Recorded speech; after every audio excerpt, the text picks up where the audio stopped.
Bonjour à tous. Aujourd'hui, nous allons explorer un monde fascinant, celui du Big Data. Vous entendez ce mot partout, mais que signifie-t-il vraiment? Imaginez une immense bibliothèque, plus grande que toutes celles que vous connaissez. Chaque seconde, des millions de nouveaux livres y sont ajoutés. C'est ça, le Big Data. C'est une quantité gigantesque de données numériques que nous créons tous les jours. Ces données viennent de nos téléphones, de nos ordinateurs, des capteurs dans les villes et même de nos achats en ligne. Pour bien comprendre le Big Data, les experts utilisent une règle simple, celle des 3 V. Le premier V est pour le volume, c'est la quantité astronomique de données. Maintenant que nous avons cette immense quantité de données, que faisons-nous avec? C'est là que les algorithmes entrent en jeu. Un algorithme, c'est un peu comme une recette de cuisine.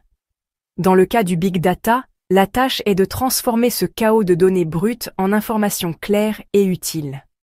Les algorithmes sont les traducteurs qui parlent la langue des données et nous la restituent dans un langage que nous pouvons comprendre. Par exemple, un algorithme peut analyser des milliers de tickets de caisse et découvrir que les clients qui achètent des couches pour bébé le vendredi soir achètent aussi souvent des bières. Cette information est très précieuse pour un supermarché. Pour transformer les données en décisions, nous disposons d'une véritable boîte à outils, remplie de différentes familles d'algorithmes. Chaque famille a sa spécialité et répond à un type de questions différent. La plus simple est celle des statistiques descriptives. Ces algorithmes nous aident à résumer et à visualiser les données. Par exemple, le chiffre d'affaires, moyen par client, le produit le plus vendu, ou l'évolution des visites sur un site web. Ensuite, nous avons le machine learning supervisé. On lui donne de nombreux exemples où la réponse est déjà connue. Par exemple, des milliers d'emails en précisant lesquels sont des spams. L'algorithme apprend alors à reconnaître les caractéristiques d'un spam.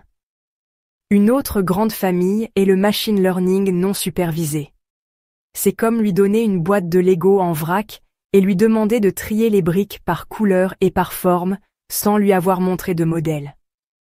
Cela permet de découvrir des profils de clients inattendus. Enfin, il existe des familles plus complexes, comme le deep learning.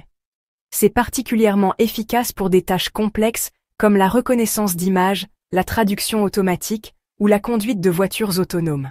Pour que la magie des algorithmes opère, il faut suivre un processus bien organisé. On appelle cela la chaîne de traitement des données.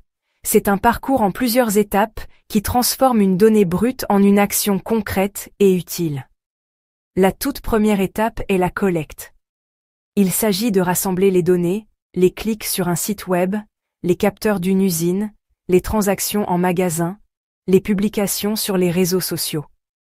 Une fois collectées, elles sont rarement prêtes. Elles sont souvent sales, incomplètes ou remplies d'erreurs. La deuxième étape est donc la préparation. Il faut corriger les erreurs, remplir les valeurs manquantes, supprimer les doublons. La troisième étape est l'analyse. C'est ici que les algorithmes entrent en scène pour extraire des informations pertinentes. Après l'analyse vient la décision. Les résultats sont présentés de manière claire aux personnes qui doivent prendre les décisions. Enfin, la dernière étape est l'action. On lance la campagne marketing, on passe la commande, on ajuste le parcours du camion de livraison. La boucle est bouclée, et le Big Data a permis de passer d'une simple information à une action concrète. Pour bien comprendre la puissance de ces algorithmes, regardons le e-commerce. Quand vous naviguez sur un site de vente, tout est analysé. Un algorithme de recommandation utilise ces informations pour vous proposer d'autres produits et peut vous proposer une réduction personnalisée. Dans le secteur bancaire, un algorithme de scoring analyse votre profil pour évaluer le risque d'un prêt. Les banques utilisent aussi des algorithmes pour détecter les fraudes. Si votre carte est utilisée de manière inhabituelle, l'algorithme peut bloquer la transaction. Le domaine de la santé est en transformation. Des algorithmes de deep learning analysent des images médicales et peuvent repérer des anomalies pour aider les radiologues à poser un diagnostic plus rapide pour des maladies comme le cancer. Les applications GPS collectent en temps réel les données de milliers d'utilisateurs. Un algorithme d'optimisation calcule l'itinéraire le plus rapide. Pour les entreprises de livraison, ils optimisent les tournées pour économiser du carburant et réduire l'impact environnemental. Le big data révolutionne des secteurs traditionnels comme l'industrie. Dans les usines modernes, des milliers de capteurs mesurent température, pression, vibration. Cette surveillance permet la maintenance prédictive. Au lieu d'attendre qu'une machine tombe en panne, l'algorithme détecte des signaux faibles qui annoncent une panne imminente. L'équipe peut alors intervenir avant que la panne ne se produise, réduisant les temps d'arrêt et réalisant d'importantes économies. Dans le secteur de l'énergie, les fournisseurs d'électricité doivent équilibrer production et consommation. Des algorithmes analysent données historiques, météo, calendrier pour prédire la demande et ajuster la production des centrales. Avec les énergies renouvelables, le big data devient indispensable. Les algorithmes aident à décider quand stocker l'énergie, quand l'injecter dans le réseau, ou encourager les consommateurs à recharger leur voiture électrique. C'est la base des smart grids. Dans le médical, les algorithmes aident à développer de nouveaux médicaments en analysant données génétiques et cliniques. C'est la promesse de la médecine personnalisée. La gestion des hôpitaux est aussi optimisée pour prédire l'affluence aux urgences.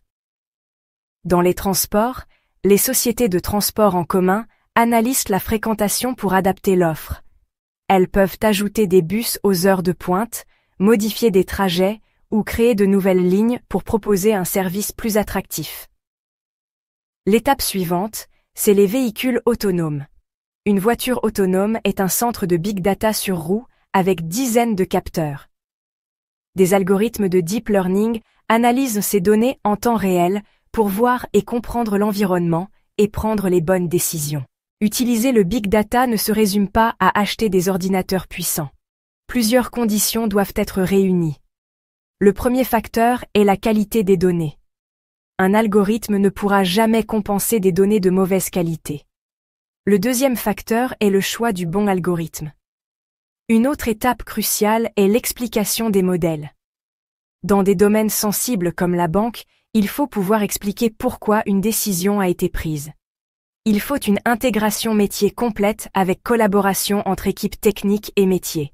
Enfin, la mise à jour continue est essentielle. Il faut surveiller les performances des algorithmes et les réentraîner régulièrement pour qu'ils restent pertinents. Que faut-il retenir? Le big data n'est pas seulement une question de technologie. C'est une nouvelle manière d'aborder les problèmes. Au lieu de se fier à l'intuition, nous pouvons nous appuyer sur l'analyse de données massives pour une vision plus complète de la réalité. Le processus est toujours le même. Données brutes nettoyées, algorithmes traducteurs, informations claires transformées en décisions intelligentes et actions concrètes. Nous l'avons vu, GPS, banque, médecine, entreprise. Cette révolution soulève des questions sur la protection des données, l'éthique des algorithmes et la transparence. Il faut des garde-fous pour que cette technologie serve le progrès humain dans le respect de nos valeurs. Le big data nous offre des lunettes pour voir l'invisible dans l'océan de données.